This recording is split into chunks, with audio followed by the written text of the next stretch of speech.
Hey, I hope you're doing well. My name's Chris, and in this video, I'm gonna give you a tour of my mobile workbench. That is the culmination of about 9 years of design work and iteration. If you wanna see that, stick around.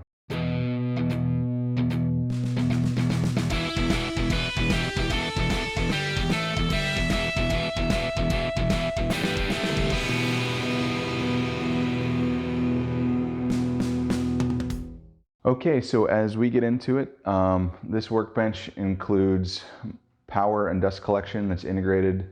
It has a table saw, planer, joiner, miter saw, drill press, bandsaw, and router integral to the bench. It's also got a vise with dog holes that are on 4-inch centers across the entire span. I have T-track for a stop block for the miter saw. So that's kind of an overview. This bench is a culmination of about 9 years worth of design work. I had a bench very similar to this that I designed and built in 2015 into 2016. And I took all the lessons learned from that and applied them to this bench. The other cool thing about this bench that I hope to share with you by way of plans and actually CAD files and things that you could replicate this bench if you wanted to. I used a CNC router to cut out the components for this bench and actually all the fixtures that are on here. So I'll go through a little bit of this stuff at the end for those that really are interested in it, but let's get into the shop tour. Okay, so there's obviously an awful lot of details with this thing, and I will get into each of them little by little. So if there's something specific you're interested in, go ahead and look down below in the description. It'll take you straight to the plans for this thing. It'll also take you straight to hot links for different phases along the video for the different topics of things I'm going to end up talking about in this video. So if you don't have the time to watch the full thing, go check out below and you can click on whatever it is. If you're interested in the table saw, if you're interested in like the boom arm or whatever, go ahead and click the links down below and that'll get you to the information you need. Okay, so a couple overarching concepts with this bench. Number one, it's an open system, and what I mean by that is that as you can see, it's not a whole bunch of drawers and cabinets and things. It's a frame bench. It's well built. It's rock solid, and everything is attached to it. That allows you to do a couple things. Number one, it's not all one giant project. You can build the bench and use it as an assembly table, or you can build the bench and configure it exactly how I have, or you can pick and choose the features and fixtures that I have on it, or leave them. The other thing is every part that I put on here, I tried to use commercial off-the-shelf items, and that allows you to replicate what I've done. For example, the power that I have integrated into the bench are two things called a power distribution unit box. They're typically used on server stacks, but they're fancy power strips. They're actually a little cheaper than a 20-amp power strip, and it's a bolt-on solution. It gives you lots of outlets. You just screw it to the workbench and you're up and running. You plug it in and it can carry the current load of larger 110 tools like this table saw. You can also get them in other current loads. So if you're looking for a power strip, go check out my Amazon page, and I have some links to stuff like that. So the open system allows you to change things over time. Obviously, tools fail over time. You may want to replace a machine. You may want to reconfigure something. Keeping the system open allows it to change. It also allows you to kind of deep clean it whenever you need to, or get access to something to work on it whenever you have that need. So that's why I chose to keep it open. It also uses less material, which is a bonus for all of us right now because lumber's through the roof. One other feature overview that I kind of missed to highlight, I guess it's kind of obvious, but I wanted all my machines either set up and ready to go or accessible within way less than a minute. I don't want any complicated setups or panels to take off and replace. I want to be able to transition from machine to machine. If I'm milling, I want to be able to, joint an edge on the joiner, rip a board on the table saw, join a final edge on the joiner, things like that. Now, planing and milling are generally done up front. So my planer kind of packs away, and it's the most complicated setup I have. But pretty much everything else is ready to go, just as it would be in a normal full-size shop. But it's all integrated into the one bench. But anyhow, that's kind of some overarching concepts that I'll highlight as we go through. Okay, so the first fixture I want to show you is my jointer mount. So there's some stops that, as I pulled this out, just locked into place. The dust collection is already plugged in, and there's a blast gate kind of right here under the bench. These legs fold down. Now I've actually already got a design change for this where this top platform is going to come out a little bit. This face is going to be taller, and these legs are going to be rounded here so that they come in and this whole frame is going to come out about 3/4 of an inch. So when this leg comes down, it'll positively stop. But it's not an issue right now. As you can see, I can put full downward force on this thing and it doesn't really deflect.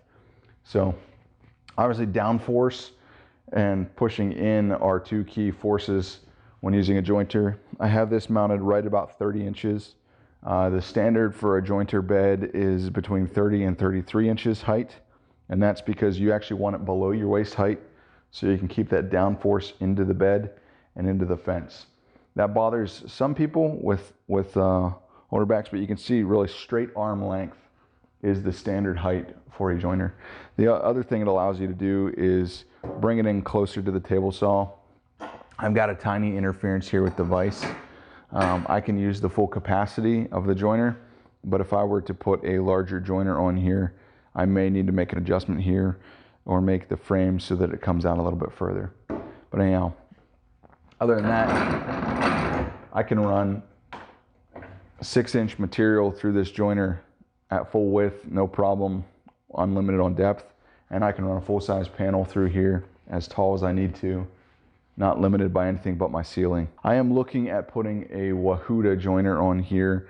I think they're one of the best in the industry. They also have the added bonus of in-feed and out-feed supports, which is nice to have on a small joiner. So I'm looking at that. But this is the joiner mount. It's rock solid in the vertical direction, and it's got these stops that allow you to put force into the fence and keep it extended. And when you're done, this joiner mount is my own proprietary design, and I'm on the second or third iteration of it. But like I said, there's a few little features I'm going to improve on it for next time. Okay, next thing I'll show you, I just have a little 6-inch or 7-inch Pony Jorgensen bench vise here. I've done some extra wide jaws on it. They extend about 5 inches on either side. This is kind of relieved here a little bit for the fence for the joiner, but that allows me to do end work on legs or box joints or whatever I might need to work on. And of course it's a cheaper, it's not super cheap, but it's a well-built little bench vise that's just a bolt-on solution. One of the cool things about using the CNC is we were able to put these dog holes kind of everywhere in the bench. So you can use these for vertical support for something that's in the vise. If I wanted to fixture something to the side of the bench for assembly, I can do that. But I've got all these holes just kind of everywhere for clamping. Now, one thing I did realize is sometimes when you're dealing with small hardware, it'll fall through these little holes. And that's not something I'd considered when I was originally designing this, but I think it's a fine trade-off, being able to hold stuff down literally anywhere on the bench. I think that's going to reduce a lot of holding your work is extremely important, and when you make that easier for yourself, it just makes whatever project you're working on that much smoother and easier. And so I have 3/4 inch dog holes in the top. Let me show you something. So this is actually the full top thickness right here. It's about 1 1/4 inches. It's a layer of 3/4 inch plywood and then 12mm Baltic birch, which is the final surface finish. So nice and hard and void free. This plywood, I may gripe about it later in the build video, but I bought some pretty cheap plywood, and the cores of this stuff are actually kind of soft. So in my opinion, this workbench is built out of probably some of the least strongest plywood you could select, and it is holding up just fine. So if there's any concerns about the whole thing being 3/4 inch plywood, I'd say that that's a non-issue. I was a little bit nervous about it till we prototyped it with that really small thin plywood, and then I saw how strong that little thing was, and so I was pretty certain that this thing was going to be strong. Okay, so along the edges, I'll just highlight that everything is mortise and tenon joined. So you can see I cut these finger joints are designed, and there's 3 of them, excuse me, there's 4 of these fingers sticking up into the sheet of plywood, and then each joint is a single mortise and tenon or a single box joint, whatever you want to call that thing, on the side. And there's a few features I put into here to make assembly easier. There are other ribs that go down the middle under each section, under the tops and under the bottom, and that just give it a little bit more torsional stiffness and support. So this thing is rock solid, kind of bomb proof, if you will, as far as assembly table torsion box kind of design. And then of course you have that real thick top. I think that is actually thick enough to get a holdfast to cam in there. So you could actually use holdfasts in this bench top if you wanted to, because of the thickness. Okay, here you have a Jessem 3 router lift and insert plate that I just put right into the table. I tried to match this profile with the CNC. I ultimately didn't get it quite right, and so I had to come back and clean this up by hand a little bit. And then I milled these T-track slots right into the bench. I just kind of stole fence off my old benchtop router table and built a little base for it so that I can put it on the T-track. And then dust collection is just a standard shop vac hose. I tie in there, and I tie in where the miter saw. I just unplug this. You can see I kept the hose end on that, and I plug it right in there. And that's my benchtop router dust collection and table setup, and it's, you know, all in just a few seconds there to set up. Now, eventually I would like to add some drawers or something around the router, kind of to make it more like a traditional router cabinet. Really what I'm looking for is just to have my bits and plates and things within an arm's reach of here, so that I don't have to go around. Right now I keep them in that tool wall and cabinet over there. And so when I'm hunting a bit, you know, it's just nice to have everything right where you're at. Okay, let's go onto the bench and I'll show you the dust collection as best as I can. Okay, if you've seen any of my previous videos, I used to have a 25-gallon dust collection bin that kind of sat in this general area. I still may add that just because when you're milling, you can fill up a 5-gallon container very quickly. But I chose to integrate the Mallet M5 as a collector separator. This thing's great. It's a completely sealed unit. So you don't have the air loss that you have in a lot of those bucket systems. And so that allows this little shop vac to kind of pull the most possible suction through my pipe. Now I have a 2.5-inch run of clear. I used PowerTech brand polycarbonate ducting, and then PowerTech brand blast gates and clear PVC tube for all of my dust collection for the most part. Now these blast gates, these single ones that just come in and push closed, they get filled up with dust. So I am concerned about using these long term. I actually already have had 1 or 2 of them kind of gunk up and need cleaning. And I just do not like these blast gates. But it was a quick commercial solution. And so you may want to consider one that's self-cleaning. I've got a design for self-cleaning blast gates. I'll show you that a little bit later. But it was a quick solution that kind of got me up and running. There's the underside of that router lift, and there you can see the power distribution unit. So I actually have 2 of these. One is mounted to each end of the bench. There is a total of 12 power receptacles in each one of these boxes, and it's 20 amp rated. So basically it's rated to match the breaker that this thing's plugged into. And then you can't really see it super well over here, but here's the other one on the table saw side. And this dust collection runs central to the bench. I'll try to show you on the other side, but each machine is plugged in and plumbed in to the dust collection and power. So, and then I have this shop vac on a little relay that's remote controlled from Harbor Freight, and so that allows me to control this thing from my vest. Also, the thing I think is cool about this is if you had a larger diameter, higher flow collector, you could also use the same concept, run a central one of larger pipe and then either pull a hose out of this bench and into your collector, or you could actually mount a smaller collector to this bench and have a higher flow collector if you so choose. But believe it or not, by gating the shop vac as a plumbed in system, it actually does a really good job with chip collection. Obviously, a shop vac's not the most ideal dust collection, but it does a really good job. Before we move on, I'll just show you, this is my brake system right here. These hold down clamps, you kind of have to adjust them for whatever ground you're on, but they apply just enough friction that whenever there's 6 of these along the bench, they're split evenly between the 2 halves. But when these are down and locked, this whole bench becomes absolutely rock solid. It is mounted on 8 5-inch casters. They're just regular non-locking casters. I went that way because I thought it was the best solution for cost and the best solution for just putting them underneath the workbench, because you can't really reach any locking position. It really changes the cost, so much so that I was able to buy these with the cost difference. And I just like this version better.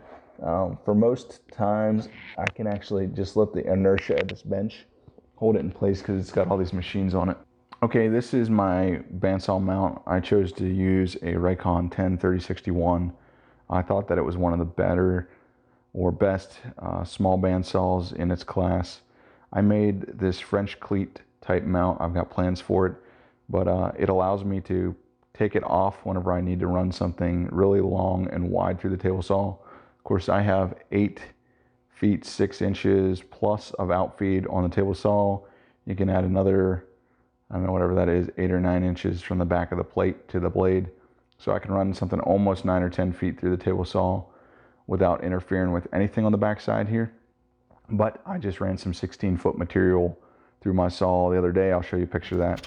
And I had to remove this thing. So it is removable in the event that you need it, but it's rock solid, and it's just like a fully mounted bandsaw whenever you don't need to move it. And then here I'll give you a quick look at the dust collection setup I've got to it.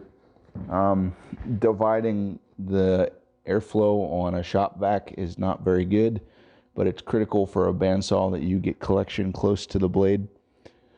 The other thing I'd like to highlight about this polycarbonate tubing is how easily it heat forms.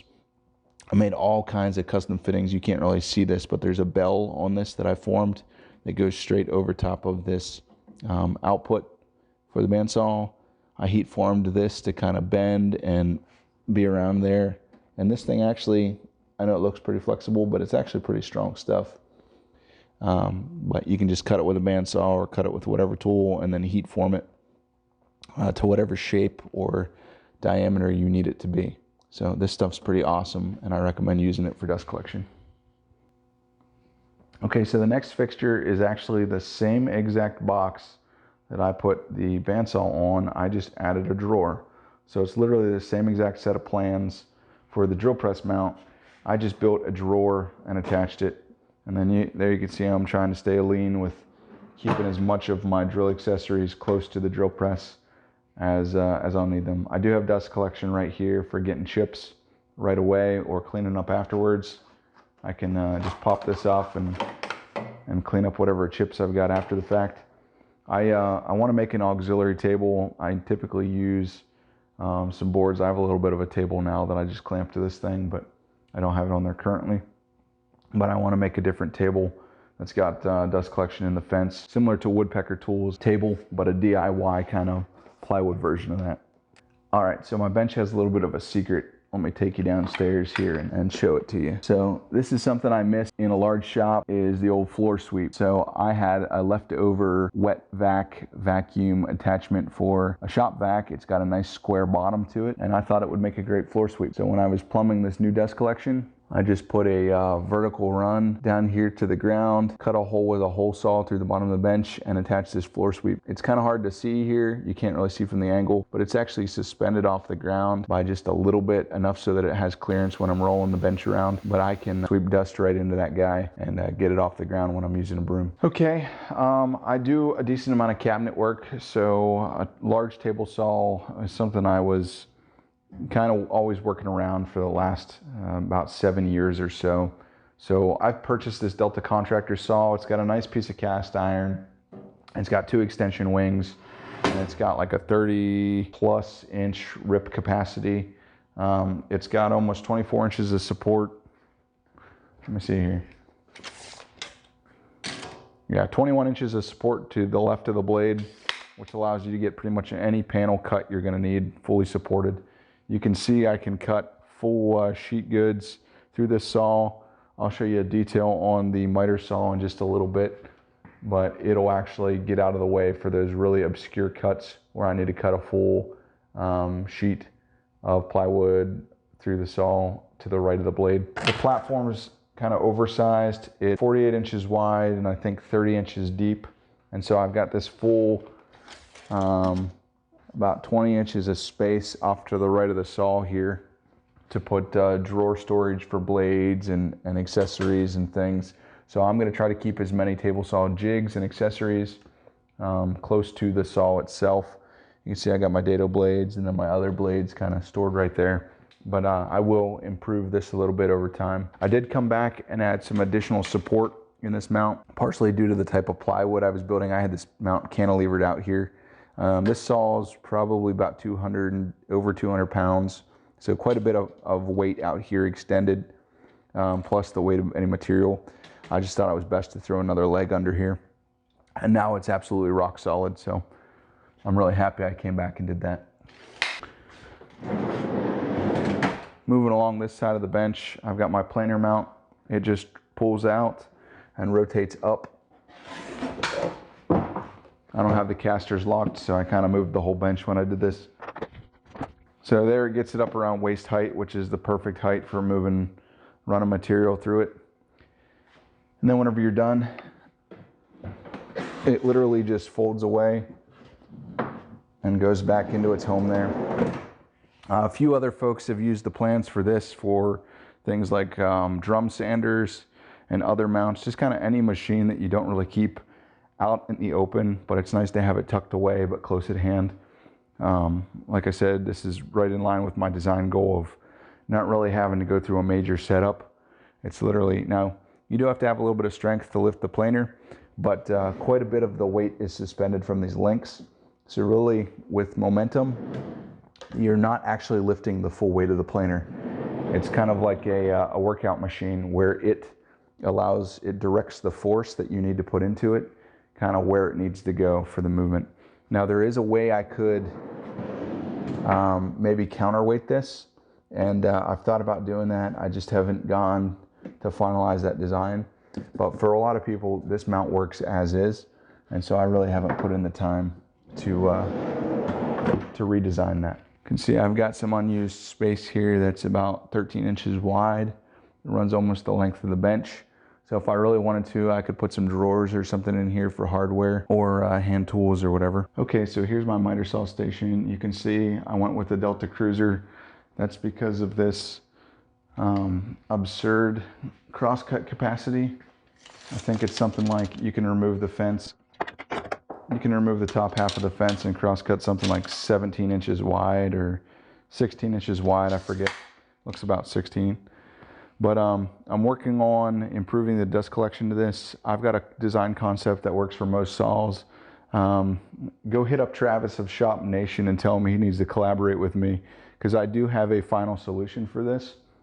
I just don't have a 3D printer right now to mold the housing that I need to make for this. So go bug Travis of Shop Nation, tell him he needs to collaborate with me on dust collection on this. I've kind of been bugging him because he's going it alone, but I've got probably at least 5 years of research, of detailed research into what makes good miter saw dust collection. I've got a couple videos on it. Feel free to go check it out if you want to. Another little detail that I think can help a lot of people when mounting a miter saw is, rather than trying to get this height perfectly flush, just get it within the ballpark and use hardware to level it up. So I have the ability to adjust the level on all 4 corners of this thing to get it perfectly coplanar with my bench. Of course, I put some T-track in this beast to allow me to have a fenceless stop block along there. And then I did tuck another little, not little, it's a key feature to this thing. This entire platform folds down if I absolutely need to cut something super wide on the table saw, I can fold it down, and then the only interference is this column, but the column is further than 9 feet away, or yeah, further than 8 feet away from the edge of the table saw blade. So I would literally have to cut something 48 plus inches wide and 9 feet or longer through the table saw before I would have a true interference that I can't cut through my table saw. So 0 interference between the miter saw and the table saw. If I really have to, I can unsnap this thing, fold it out of the way, but almost all of the time this thing's going to be right where it is, ready to go and plugged in. Okay, so if you've ever worked in a shop that's had overhead dust collection, you know how awesome it is. So I really wanted to integrate that into this design. I had something similar in my old design, but I did not have a hinge here. So this is nice because it just allows it to follow you kind of as you're sanding and routing and things out there on the assembly table. Like I said, this edge is 8.5, how far away is it? Let's just be accurate about it. Okay, so the edge of this column is exactly 8 feet 1/2 inch beyond the outfeed of the table saw blade.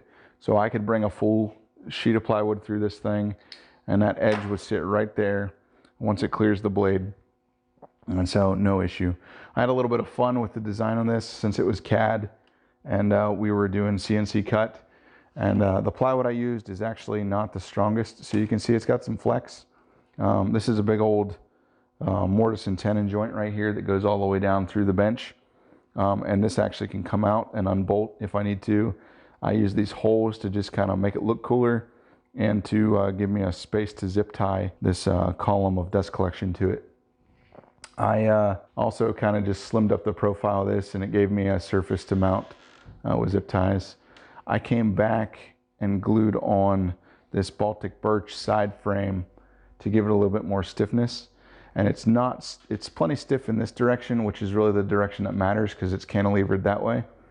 But it could use a little bit more stiffness in the cross direction. So if I were to do this again, I would have actually made these ribs stick out as kind of an I-beam design here. But I just didn't do that, and that's a lesson learned there.